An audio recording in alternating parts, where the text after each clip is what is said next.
Penyelenggaraan FISFES UAJY 2021. Tantangan distance learning bagi guru. Bangkitnya pariwisata Danau Toba.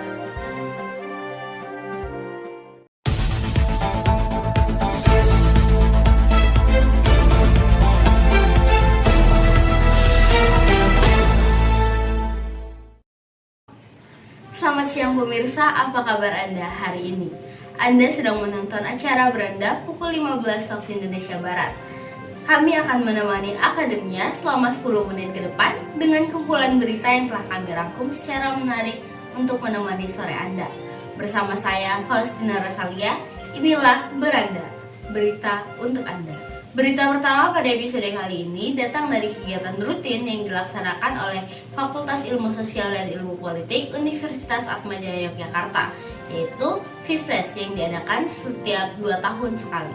Berikut liputannya untuk Anda. Penyelenggaraan FISFES UAJY 2021 selama masa pandemi tidak terhalangi oleh ruang dan waktu. Salah satu acaranya yaitu webinar oleh UKM Basket diselenggarakan secara online dan mengundang banyak penonton yang berasal dari luar Pulau Jawa. Tujuan dari acara ini adalah memberi sudut pandang lain bahwa basket dapat menunjang kegiatan akademik dan mendorong kesempatan untuk memperoleh beasiswa. Pertama kita ngikutin dulu alur dari panitia FISFES nih. Dan juga untuk basket sendiri kita mendapatkan zodiak elemen api yang dianggap pemberani dan berapi-api. Tema yang kita temukan adalah perjalanan meraih beasiswa hingga menjadi pemain basket profesional. Kita ada 3 pembicara, 2 orang pembicara dari internal UAJY. Mereka mendapatkan beasiswa basket dari universitas dan juga mereka merupakan pemain profesional juga dari Bima Perkasa Yogyakarta. Dan satunya lagi kita ambil dari eksternal, itu Yuda Saputra, pemain Prawira Bandung yang waktu itu juga sempat membela Indonesia Patriots. Nah, sebenarnya kita nih anak basket itu juga punya tuntutan yang lebih besar. Kita harus pertahanin nilai kita dan segala macam itu sih. Bagaimana pengemasan acara ini tuh menurut aku menarik banget karena ini kan acara pertama yang kita selenggarain online kan. Peminatnya juga ternyata nggak kalah jauh dari offline. Gimana caranya panitia-panitia FISFES ini tetap bisa menyelenggarakan acara dan bahkan mengundang guest star gitu. Karena dari pandemi ini kita tuh harus belajar jadi KM, jadi sosok yang adaptif dan sosok yang berani buat memulai hal baru gitu. Dengan membawa tema Pole of Nebula, FISFES 2021 menjadi wadah para generasi muda untuk mengeksplor, unjuk gigi, dan berkarya untuk menjadi bintang baru meskipun berada di masa pandemi dengan memanfaatkan kemajuan teknologi yang ada. Kontrol acara yang dilakukan secara online tidak menghambat kerja panitia karena komunikasi mendorong sikap tanggap yang menjadi kunci keberhasilan dari lancarnya penyelenggaraan FISFES 2021. Tantangannya adalah gimana kita tetap bisa secara panitia, secara internal ya, tetap bisa bisa stay together, bisa memiliki sense of belonging-nya bareng-bareng, bisa untuk gerak cepat tanpa ada miskom sama sekali. Kita di Pole of Nebula ini pendekatannya adalah lebih ke personalnya. Harus tetap adaptif di masa pandemi, tapi juga nggak boleh lupa sama diri kita sendiri. Jadi kita menargetkan seluruh generasi muda, tapi secara personal ingin produktif, tapi dengan catatan nggak boleh lupa sama diri mereka sendiri. Semoga acara FISFES yang tahun ini bisa meninggalkan kesan baik di kalian semua.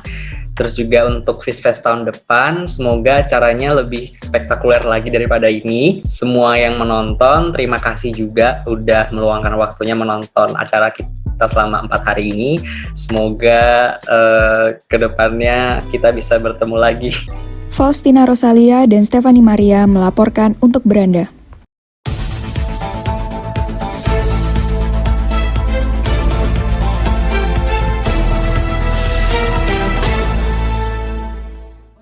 Pembelajaran jarak jauh di masa pandemi memiliki kesulitan tersendiri bagi para tenaga didik. Salah satu sekolah di Asahan, Sumatera Utara merupakan salah satu sekolah yang merasakan dampak perbedaannya. Selengkapnya simak berita berikut ini. Diberlakukannya masa darurat COVID-19 pada Maret 2020, hampir seluruh sekolah menerapkan pembelajaran jarak jauh via online. Hal ini terus berjalan hingga saat ini. Dengan adanya sekolah online, membuat lingkungan sekolah menjadi sepi dan kosong. Yang dirasain pertama, merasa kurang maksimal. Karena satu, tidak bisa mengevaluasi siswa secara langsung. Jadi siswa itu, kan mereka belajar di rumah. Kita nggak tahu apakah mereka selama proses pembelajaran benar-benar mengikuti, atau hanya maksudnya pas proses Zoom aja. Terus pekerjaannya apakah mereka mengerjakannya mandiri atau sedang meminta bantuan dari teman-temannya, kayak gitu. Terus selain itu juga ada kejenuhan ya, kalau misalnya ada siswa langsung kan ada banyak proses pembelajaran yang bisa terjadi. Tatap muka itu sangat menolong, bukan hanya melihat hasil sih, tapi melihat proses-prosesnya juga. Nah kalau jarak jauh kan kita hanya tahu hasilnya aja, evaluasinya aja bisa kita lihat gitu, tapi prosesnya kita nggak bisa lihat. Terus kedekatan dengan siswa juga nggak terbentuk karena nggak ada tatap muka gitu. Yang pertama karena tadi itu, jadi nggak semua siswa disiplin ya, jadi kadang-kadang tuh disiplin diri, maksudnya kayak jam ketika kita misalnya ngadakan Zoom, ngasih tugas, nggak semua siswa itu bisa maksimal gitu, karena masing-masing orang itu tingkat disiplinnya beda, jadi ada banyak siswa yang kita harus push dulu disiplinnya gitu. Itu yang pertama. Terus yang kedua, nilainya sih, jadi memang nilainya jadi seolah-olah sama semua gitu. Karena itu tadi, kan kalau online sekarang kita nggak bisa pantau, lagi-lagi masalah pemantauan kayak gitu itu sangat kurang, sehingga siswa itu pun mungkin dari segi kenyamanan dalam hal tidak belajar mungkin mereka jauh lebih nyaman gitu. Tapi justru di proses pembelajarannya saya rasa mereka juga banyak yang nggak ngerti gitu. Apalagi sekarang kan ada banyak, ada Brainly, ada segala macam yang buat mereka tuh kayak cepat aja nyelesain soal gitu tanpa memikir gitu. Pembelajaran online menuntut banyak hal, baik dalam pemanfaatan media pembelajaran, serta menuntut para guru untuk berkomunikasi dan melaksanakan kegiatan akademis sebaik mungkin. Para guru juga diharapkan mampu menggunakan teknologi yang ada, baik dalam penggunaan Android, laptop, dan yang lainnya. Ya, hambatan yang pertama, kurangnya sinyal ya, sehingga susah menembus ke daerah-daerah. Karena kita berkecimpung di sekolah, siswa datang dari berbagai daerah, sehingga penyampaian materi melalui online itu sebagian kecil ada yang tidak tersampaikan akibat jaringan. Ya, langkah yang dilakukan oleh pihak sekolah atau guru ya, melakukan pembelajaran bukan hanya online. Misalnya setelah kita beri bahan materi ternyata tidak gangguan sinyal terganggu gitu, maka kita kasih penugasan melalui daring.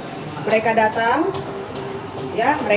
ke sekolah dengan cara bergilir sesuai dibuat roster gitu ya, sehingga penyampaian materi ataupun tugas-tugas tetap tersampaikan. Pembelajaran jarak jauh ini tidak menutup kemungkinan untuk terus produktif. Mewika melaporkan dari Asahan, Sumatera Utara.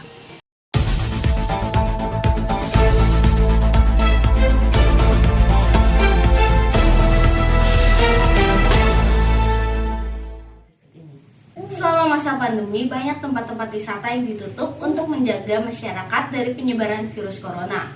Salah satu yang terdampak yaitu Danau Toba.